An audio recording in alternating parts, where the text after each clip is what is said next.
Hari ini adalah sidang keempat kalau nggak salah, di mana hari ini adalah saksi kunci, yaitu saya sebagai pelapor. Dan Rasman itu sadar, bukti-bukti kunci aku yang bisa ngomong bahwa semua fitnahan dia berkali-kali di Instagram itu adalah bohong. Saya punya semuanya. Jadi begitu saya datang, dia grogi banget gitu loh. Dikiranya aku nggak datang. Ngapain gue nggak datang? Orang si botak kayak gitu siapa yang takut? Ya, kalau soal pengawal mah 1.000 orang juga bisa gue bawa. Tadi juga jago karate semua yang saya bawa, ya kan? Dia kira begitu karena apa? Saya tadi sejatinya akan ngomong bahwa semua yang dituduhkan di Instagram itu adalah fitnah. Bahkan ada pengakuan dari Iklim Hakim. Pertama kali Iklim Hakim dihubungi oleh manajernya si Rahmat adalah janjinya iming-iming mau dikasih kerjaan agar Iklim Hakim tahu. Sesudah dia tahu, sesudah viral ada masalah saya dengan Iklim Hakim, dia berusaha lah masuk sebagai kuasa hukumnya karena si botak itu, si Rasman itu dendam banget sama saya karena dikiranya dia dipecat oleh Richard Lee sebagai pengacara. Dikiranya gara-gara aku merebut Richard Lee sebagai klien. Dulu kan ingat nggak kasus di Polda? Padahal saya sering viral sama Richard Lee gara-gara aku join skincare. Aku pernah diajak dikasih saham. Bukan, Richard Lee itu nggak pernah jadi klien gua sampai hari ini. Adik itu dia dendam terus sama gua. Makanya akhirnya Kim mengaku bahwa dari pertama ketemu, dari mulai kedua pertemuan sudah di frame gitu, sudah dibuat seolah-olah bahwa diarahkan nanti ada pelecehan seksual, ada gitu-gitu. Dan si Kim sudah membantah semuanya. Dan si Kim juga mengaku dari mulai pertemuan kedua dan sebagainya sudah diiming-iming, dibujuk mau nggak jadi istri ke-8. Itu pengakuan iya, itu akan saya buka nanti di persidangan semuanya. Jadi dia grogi, dia dengan angkuhnya merendahkan hakim, bikin ricuh. Bahkan ada kuasa hukumnya bernama Firdaus naik ke meja sidang, menginjak-injak meja sidang pengacara pakai jubah. Itu adalah pertama kali dalam sejarah pengadilan Indonesia. Dan tadi saya sudah kirim surat pengaduan ke Ketua Mahkamah Agung agar dia yang menginjak-injak meja sidang itu dilarang untuk praktek sebagai pengacara di seluruh wilayah hukum Indonesia. Gitu loh, ya. Bang, tapi tadi awal pemicunya sampai ada huru-hara keributan di pengadilan itu seperti apa sih, Bang? Pemicu awalnya? Pemicu awalnya dia keberatan kalau sidangnya tertutup, dia melawan hakim. Padahal itu kan kewenangan hakim. Kan, ya saya nggak tahu, aku juga nggak tahu bahwa bakal sidang tertutup. Jadi kan seluruh pengunjung karena padahal dia sudah mempersiapkan live TikTok, gitu loh. Sudah disiapkan berbagai live. Dia kecewa, dia tidak bisa lagi bergaya, gitu kan. Ya, padahal aku aja nggak tahu alasan hakim itu banyak masalah asusila, ya kan, sehingga perlu tidak boleh diviralkan, gitu loh. Jadi sangat logis.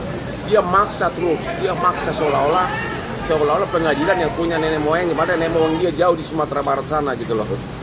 Itu loh, ya. Itu pemicunya, dia ngotot terus. Bagaimana seorang pengacara sangat kasar begitu, huru-hara di depan persidangan. Bahkan satu pengacaranya naik ke meja, ya, naik ke meja persidangan, menginjak-injak meja dengan memakai jubah advokat.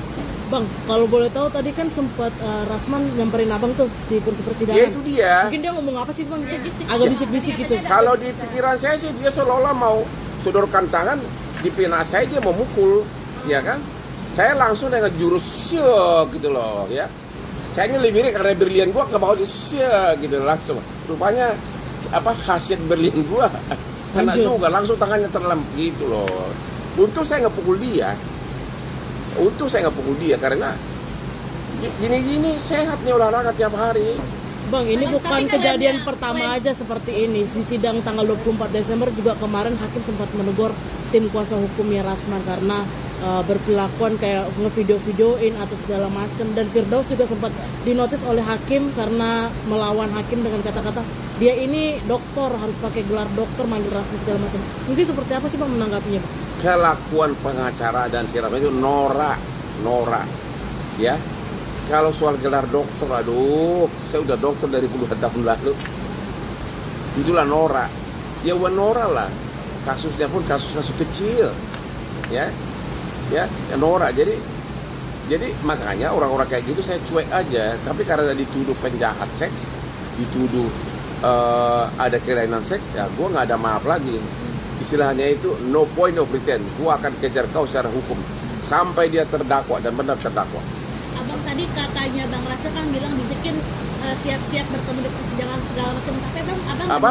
Siap-siap ketemu di persidangan kayak Ya udah ketemu kok bang, ya, itu bohong itu. katanya jagain, Enggak. udah pasangerin segala macam gitu. Enggak.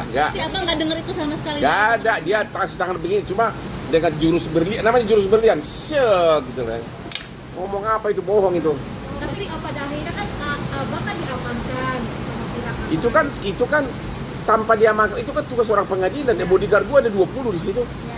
Tapi saya suruh tenang. Ya. Abang kok bisa sekalem itu, setenang itu, padahal kan suasana tidak. Karena aku menganggap itu si Rasman itu nggak ancaman. Gue senyum. Waktu dia datang pertama udah bergaya dia, apalah. Ya begitu dia mulai teriak, tahu nggak waktu itu? Gue gini, benar nggak? Lihat gue gitu kan? Untung nggak gue bilang gini. Cuma kan harus gue penghormati sidang kan. Apakah itu cara abang buat menaikkan? Ya pertama gue nggak takut sama siapapun, apalagi orang kayak dia. Itu orang-orang semua perantau semua. Yang saya sudah duluan maju, apa yang ditakutin? Dia bukan siapa-siapa. Ya, jadi nggak ada yang ditakutin gitu loh. Ya, jadi hanya mulutnya aja yang, tapi sebenarnya dia nggak punya power apapun. Karir juga udah jauh di belakang gue, udah jauh banget gitu loh. Jadi ngapain ditakutin orang kayak gitu? Tapi ketika Yang kedua juga saya akan membuka semua bahwa begitu iklim hakim bersedia menunjuk dia sebagai kuasanya, langsung nggak usah bayar honor pengacara, tapi kau jadi istri ke-8. Itu pengakuan kuasa hukumnya di berbagai medsos. Itu semua saya ada, itu yang mau saya bongkar tadi. Mungkin dia grogi gitu loh. Ini berarti abang bukti konkret soal omongan itu ya bang ya? Ada semua video, ada di Intens, di mana-mana ada. Itu mau saya buka karena yang punya wewenang punya itu saya gitu loh. Mereka itu kan dari segi karir pengacara zaman saya itu adalah udah kayak anak kecil sama orang dewasa, itu udah jauh di belakang gua gitu loh. Bang tadi juga Bang Rasman teriak-teriak, saya tidak akan menjadi tersangka, saya tidak akan menjadi tersangka. Udah terdakwa dia. Saya tidak akan ditahan, mungkin seperti apa? Ya karena memang ancaman hukumannya di bawah 5 tahun. Jadi memang, tapi dengan kelakuan seperti itu coba bagaimana sikap hakim?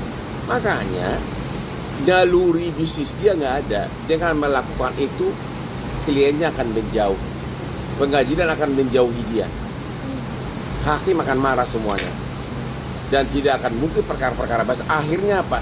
Datangnya ke Hotman semua. Akhirnya apa? Lamborghini gua nambah terus. Bang, Gini-gini gua nambah terus. Halo Rasman. Halo. Bang, perilaku Saya mah nggak perlu harus bujuk-bujuk cewek istri ke-8. Antri langsung. Kau udah berapa? Antri nomor 371. Bang, tadi perlakuan salah satu oknum pengacara Rasman sendiri yang naik ke atas meja itu Namanya Firdaus, nggak usah pakai ngomong. Ya, Jadi gimana nih bang reaksinya ketika mereka ke polisi karena membuat ricu depan persidangan adalah tindak pidana. bang, tapi kelebihan Firdaus sendiri dia bilang sidang sudah selesai, dia bilang kayak gitu. Siapa Jadi, bilang sidang? Dia merasa tidak melakukan. Bagaimana bukan tidak pembinaan merasa orang dia di dalam persidangan? Emang bisa gua datang ke persidangan menginjak-injak meja? Pakai jubah loh. Udah deh, jangan jadi pengecut lah. Ya kalau lu berani naik ke sidang ya naik ke meja jangan gitulah, berusaha menghindar lah. Berarti kalaupun itu sudah selesai. Itu kan di ruang sidang. Tidak boleh ya bang ya. Emang gua sekarang gini deh, jangankan di ruang sidang, boleh nggak saya masuk ke restoran orang, gua injak-injak, naik gua ke mejanya gua injak-injak, boleh nggak? Etika gitu ya bang ya. Jangan, ini ruang persidangan loh dan masih ditonton orang. Hakimnya baru aja meninggalkan ruang sidang. Berarti ini perlakuan yang sangat norak gitu Bang. Itu penghinaan pengadilan yang sangat parah. Itu sangat parah. Mudah-mudahan dia ditindak. Entah dari mana itu asalnya itu orang. Saya sendiri nggak pernah ketemu Firdaus. Gua nggak kenal, ya. Karena saya perkara gede-gede. Kalau dia mah, kalau udah pakai baju tentara, udah gitu gini-gini. Ini orang dari benua mana sih? Dari benua yang sudah ketinggalan 1000 tahun atau apa?